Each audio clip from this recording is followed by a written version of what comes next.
qu'un pompier, pour moi, c'est une personne qui est très polyvalente.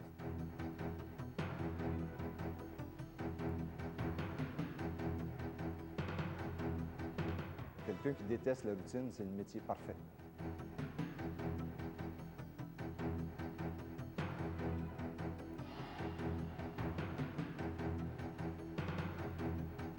Où le monde va sortir en courant, moi, je vais rentrer en courant.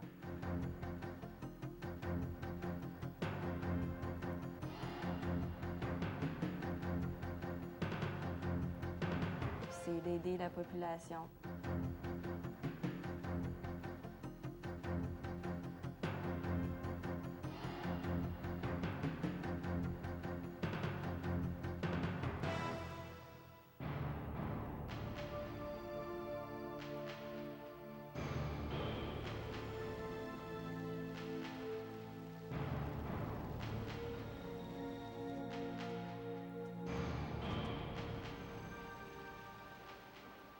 Pour moi, un pompier, ce que ça représente, c'est quand même un métier à haut risque.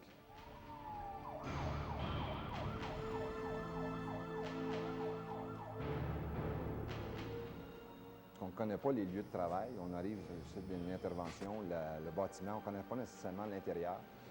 Ça arrive souvent que c'est complètement enfumé. C'est la nuit, donc il n'y a aucun éclairage.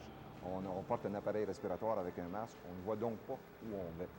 Et à ce moment-là, ce qui est difficile à l'intérieur, c'est justement d'identifier les risques. Est-ce qu'il y a un trou dans le plancher? Est-ce qu'il y a tel type de produit? Exemple, est-ce qu'il y a une bouteille de gaz propane dans la maison? Souvent, ça peut arriver qu'on retrouve ça, des fois, dans une bouteille de gaz propane. C'est un coup qu'on a identifié les risques, on peut les éliminer. Mais ce qui est très difficile dans notre métier, c'est d'identifier ces risques-là. Et tant et aussi longtemps qu'ils ne sont pas identifiés, on peut avoir toutes sortes de surprises. On arrive sur les lieux d'une intervention, on joue avec de l'eau, donc il y a de la glace qui se forme et on n'a pas de contrôle là-dessus.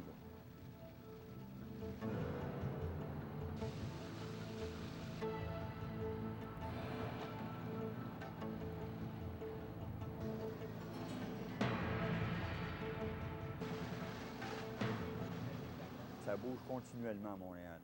Les bâtiments, par exemple, on fait des rénovations, on fait des transformations connues et non connues. Okay? Parce qu'il y a des gens qui prennent des permis, qui font ça d'une façon très légale. Il y en a d'autres qui n'en prennent pas. Donc, le pompier, lui, est voué à être confronté régulièrement avec des modifications de structure. Le bâtiment qui a été rénové d'une façon que moi, je n'étais pas au courant, puis qui m'écroule, il va écrouler sur du monde ou sur mes confrères pompiers. Ça n'avait pas été prévu, ça. Pour moi, c'est pas un risque. Ça devient un goût de l'aventure plus qu'autre chose. Je peux comparer ça à quelqu'un qui va aller faire de l'escalade ou quelqu'un qui va aller faire du parachutiste. En fait, pour moi, c'est un défi à chaque fois. Tous les éléments positifs que le métier amène à chacun de ceux qui le pratiquent fait en sorte que les côtés plus négatifs, plus téméraires du métier sont amoindris avec cette facette-là. C'est bien intéressant, c'est très motivant et c'est très valorisant aussi.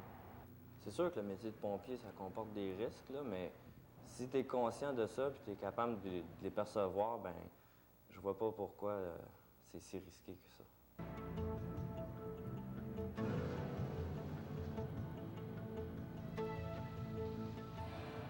Le courage comme tel, je veux dire, on développe ça avec les années. C'est sûr que tous les pompiers qui rentrent pompiers savent un petit peu à quoi s'attendre. C'est pas toujours évident dans les premières années de dire il y a des gens qui sortent, nous on rentre, il fait moins 40, on est gelé, pourquoi qu'on n'a pas plus de pneumonie, pourquoi on a une petite grippette, puis le lendemain c'est passé. C'est sûr qu'on a une adrénaline, on a quelque chose qui nous tient. Quand tu veux devenir pompier, ben c'est vraiment la chose que tu attends le plus. Je suis prêt à devenir pompier, oui, mais il me faut de l'expérience encore, ça c'est certain. Ça, je vais l'avoir sur le terrain quand je vais arriver là.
C'est pas tout le monde qui va être pompier, non. Ça prend quand même quelqu'un qui réagit rapidement, qui est capable de faire une bonne analyse de l'intervention et du travail qu'il y a à faire, et un certain calme. Parce qu'il faut absolument garder son calme pour pouvoir justement réagir, pour faire une bonne analyse de la situation qui se présente à nous, afin d'identifier les risques auxquels on a à faire face.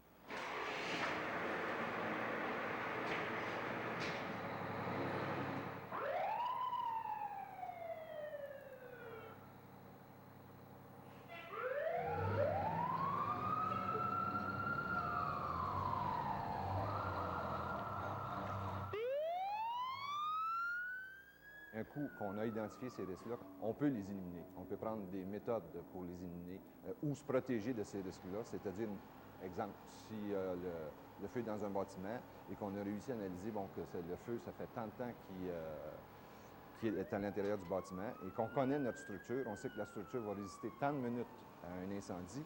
Si ça fait tant de minutes que ça brûle, on doit à ce moment-là évacuer. Il n'y a pas de chance à prendre. C'est sûr qu'on est tous portés, comme dans une situation de sauvetage, à hâter un peu nos gestes et à ce moment-là, on a tendance à ne pas faire une bonne analyse du risque. On veut procéder le plus rapidement possible. Ce qui est important, c'est de garder notre calme et à ce moment-là, de référer à notre base et la formation qu'on a afin de s'assurer que la méthode de travail qu'on va prendre va être efficiente et sécuritaire. Exemple. On arrive sur un lieu d'incendie, il y a une personne de prise à l'intérieur. Selon les informations qu'on a, c'est 5 heures du matin, il y a quelqu'un sur le trottoir qui nous informe qu'il y a une personne de prise dans telle chambre. À ce moment-là, il ne faut pas se garrocher à l'intérieur. Il faut au moins s'armer d'une, ce qu'on appelle chez nous, en langage pompier, une ligne de vue. C'est un boyau alimenté avec de l'eau à l'intérieur. Et revêtir notre appareil respiratoire, notre masque. À ce moment-là, on sait qu'on peut aller le plus loin possible à l'intérieur du bâtiment. Et on a tout en main pour pouvoir assurer notre retraite, sortir du bâtiment.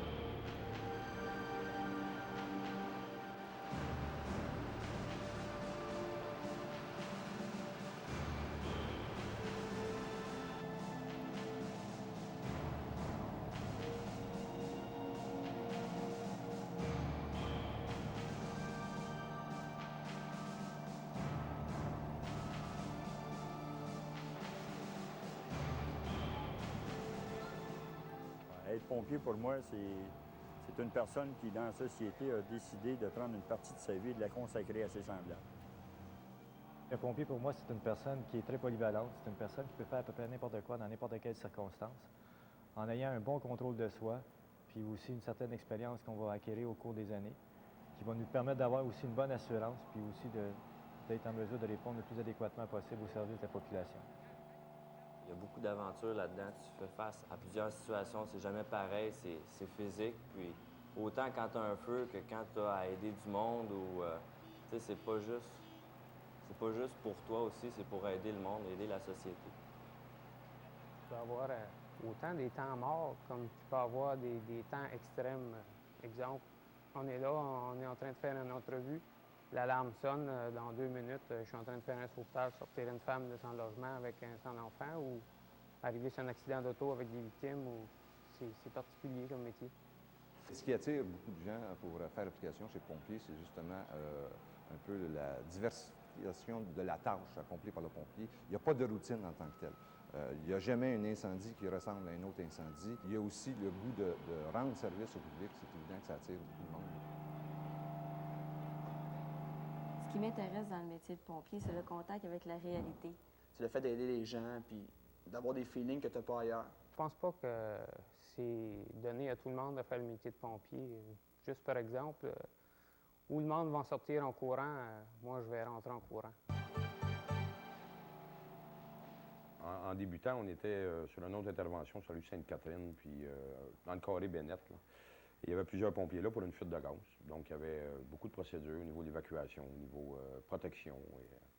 Et nous, notre travail, on était une équipe de 6. On s'en allait protéger, installer un jet de protection Bennett Sainte-Catherine. Et on a passé devant la maison de Mme Dufresne à l'envers sur le one-way, parce qu'il y avait beaucoup de neige cette journée-là, puis il faisait froid. Donc, lorsqu'on est arrivé au coin de Bennett et Adam, on préparait à reculer le véhicule, il y a eu une explosion. Moi, j'ai vu tout de suite que Lucas, j'ai vu ses cheveux roux. Bon, je savais qu'il était brûlé, je savais qu'il était brûlé au visage, mais son dos, je ne le savais pas.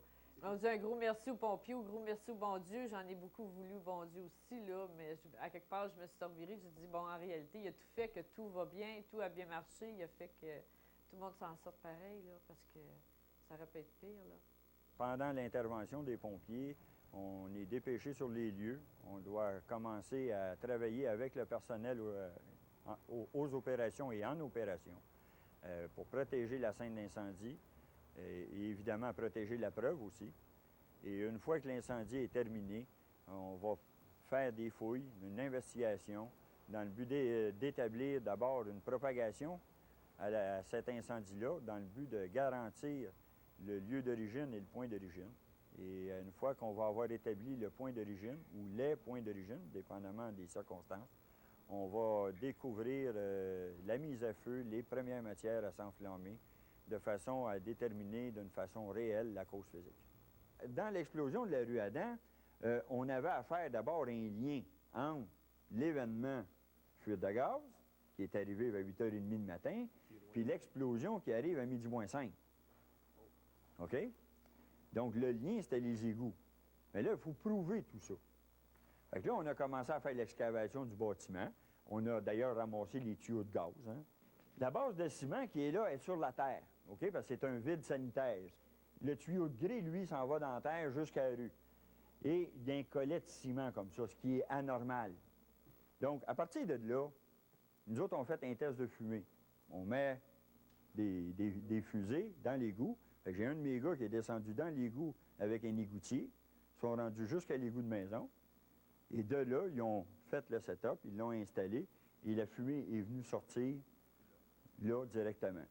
Quand l'égout est plein de gaz, le gaz, il va prendre tous les interstices puis il va s'en aller partout. Donc, on est sûr que le gaz, il rentre dans la cave par cet endroit-là. Mais là, on est loin de la mise à feu. Il y a du feu dans le vent de mort. OK? Donc, s'il y a du feu dans le vent de mort, on va regarder comment le vent de mort est fait. On va regarder le contacteur du vent de mort. Là, on l'a modifié, là, OK? Parce que ça, ici, on ne le voit pas normalement. Sauf qu'on s'est mis en noirceur ici, on a parti le vent de mort, on l'a fait cycler, et on voyait des arcs, même si le plastique était à sa place. Parce qu'on voit les arcs et qu'on ne les voyait pas au niveau du moteur, il est fort possible qu'il soit impliqué. À cette heure, il est-tu impliqué ou il n'est pas impliqué? Comment peut-on ne pas l'impliquer quand vis-à-vis de lui, on a détruit la matière complètement? Donc, l'explosion de la rue Adam a été provoquée par des arcs électriques du contacteur du vent de mort, qui, lui, a sorti la flamme dans le tuyau, qui, lui, a brûlé instantanément, a enflammé le gaz qui était accumulé dans le vide sanitaire. Et là, le vide sanitaire étant bien fermé, bien hermétique, il est sorti par la porte de cave. Il est rentré dans le passage, et là, il a pris le gaz qui était dans la maison, qui, lui, était encore dans une plus belle qualité de concentration, et là, ça a pété. Ils sont là pour bien des choses, en réalité, hein. On a un problème, on appelle le pompier, c'est des secouristes, c'est dans tout, hein. Je me souviens d'un pompier qui m'a beaucoup aidé quand on était dans une espèce de camion. Mes souvenirs sont un peu vagues, là. Il m'a tout de suite bandé les mains, là, parce que j'avais comme les mains toutes la peau, là. Il n'y avait plus de peau, hein. Tous les pompiers sont très professionnels et souvent, on nous demande ce qu'on fait ou on a de mauvaises opinions ou on ne les voit pas fréquemment, mais on a de la formation régulièrement. Et au niveau du temps, on n'a pas toujours le temps de réagir. On n'a pas toujours le temps de penser comme d'un bureau ou dire, bon, ben qu'est-ce qu'on fait dans telle situation? Et aussi, on vit beaucoup d'émotions dans tout ça, les pompiers, là. Je tiens à attirer votre attention là-dessus. Le lendemain, se préoccuper de l'enfant et de madame, puis moi, je l'ai fait, les autres l'auraient fait aussi. Tous les pompiers vont se préoccuper de ça, mais on vit des émotions, on a ça dans la tête longtemps. Moi, je me souviens de la figure de madame lorsqu'on l'a sortie. C'est ça, quand t'es brûlé, les gens s'imaginent pas comment on est. Les gens qui m'ont dit, mon Dieu, on pensait pas que t'étais brûlé comme ça, on n'a rien vu. Ben, tu deviens comme ben enflé, là. J'étais comme 3 jours enflé, les 2 yeux fermés, je voyais plus rien. Moi, là, j'étais comme... c'est la première étape à passer quand t'es brûlé. Bien, moi, j'ai 2 souvenirs deux souvenirs, c'est un grand mot, là. J'ai en ma mémoire fraîche, 2 souvenirs de Mme Dufresne lorsqu'on l'a sortie. Il y a des choses qui nous marquent, là. Donc, ses mains m'ont marqué, ses cheveux, ses oreilles. son calme m'a surtout très impressionné. Là. Ça, c'est le premier souvenir. Et le deuxième, le lendemain, lors de la visite, la photo que Mme a, là, disons que j'ai arrêté à la porte. Là. J'ai vraiment arrêté parce qu'on n'est pas habitué de voir le lendemain ou le surlendemain. Et le troisième souvenir, c'est tantôt lorsque je suis arrivé avec une différence énorme. Des gros merci, ça c'est sûr et certain, hein, parce qu'à quelque part, les pompiers, ils nous servent énormément. Hein. Tu appelles le 911, qui appelle, les pompiers sont prêts. Tu sais, ils sont là pour tout, hein?